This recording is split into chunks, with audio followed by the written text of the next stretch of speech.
Hey, heroes, Cap here, and today I want to talk about a theory that I have that Kevin Feige told us exactly how the Marvel's Avengers will beat Kang and lead us into Secret War. Now, this is all theory, it's not confirmed, it's just wild, but I think there was a reason behind Kevin Feige and his hat selection at Comic-Con. So let's dive in and take a look. As always, if you're going to enjoy the video, be sure to hit that like and subscribe button for more Marvel content as we roll into that intro.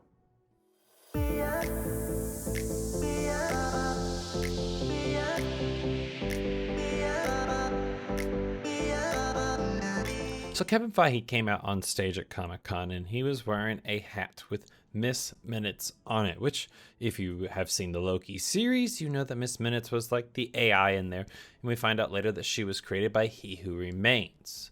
Now, He Who Remains also seemed to be fearful of the other Kangs that were from the other universes and other timelines. And he kind of told himself to be as a protector of this sacred timeline, the 616 timeline, and that the other Kangs didn't know of him, and he was maybe a rogue of some sort. Maybe Miss Minutes was a way for him to make sure that he stayed more rogue and stayed away from them. Now, of course, after Sylvie went all stabby stab. Aren't you gonna beg for your life? Good.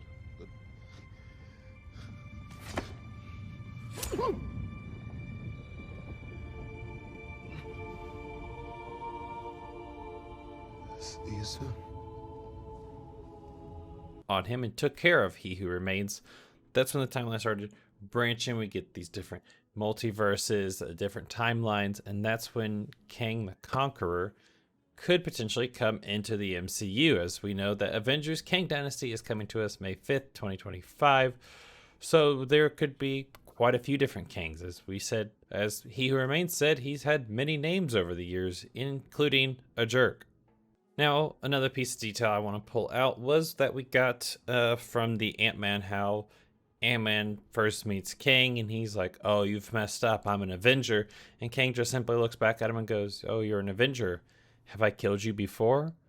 Kang has pretty much killed all the Avengers at least 56 times each. I'm not even joking on those numbers, that he's killed them quite a bit in the different timelines. He always accepts a challenge, he goes, he conquers, he kills. And it kind of points out the fact that the Avengers don't really exist if Kang's around. He's pretty much a giant doom button. You push it and they're all gone. So it's interesting that when Loki and Sylvie met him, He Who Remains, this variant of Kang, that he allowed them to live, that he acknowledges that the Avengers all lived and their time travel was okay, but Loki's wasn't, as it kind of displaced him. But it led him right to where he needed to be, and that was with He Who Remains. Now, my theory on this, we're getting there, I promise. We just gotta set the ground and kind of pull out all the evidence that I have that kind of supports this. And I will tie it all back into Kevin Feige telling us how Avengers will beat Kang. So, He Who Remains is no longer. The timeline's gone crazy. Kang the Conqueror is coming. It's inevitable. He's coming. So the question is, how will the Avengers beat him? As Kang has killed the Avengers over and over again. What will be his downfall?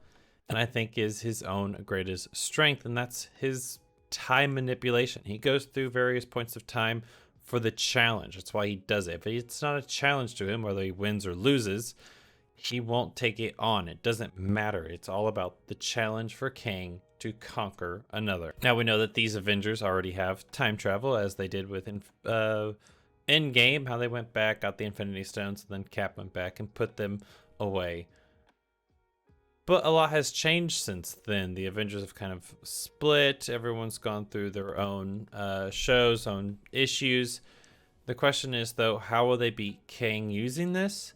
And I think that lies in the AI Miss Minutes. This failsafe that He Who Remains created in order for the Avengers, and Loki specifically, to bring to the Avengers and give to them to beat Kang in a final battle style. Now, how all of this will go down, I'm still piecing it together, but eventually the Avengers will be down on its luck, and this will be the perfect time for Loki to show himself more as a hero, a redeeming quality, as we saw some of it in Endgame before Thanos, Or I should say Infinity War, I apologize. In Infinity War, we saw some of it before Thanos kind of popped his head like a dandelion. But needless to say, I think this will be a redeeming factor, and it kind of ties in the TVA. It brings in where Loki is, which at the end of Loki season 1, we saw that the statues are all Kang now. It's very different. He could be in the universe with Kang the Conqueror, and he could use Miss Minutes to get him back to his timeline, help the Avengers, and stop this from being too crazy, from destroying too much, and from Kang ultimately beating and killing all the Avengers yet again. But let me know in the comments below what you think of this theory, all based around Kevin Feige and the hat he wore at Comic-Con. Yes, I do know, it sounds crazy. Trust me, I'm too deep in this rabbit hole though. So be sure to check it out. Let me know in the comments below what you think, and as always, stay amazing, and I'll see you in the next one. Bye-bye.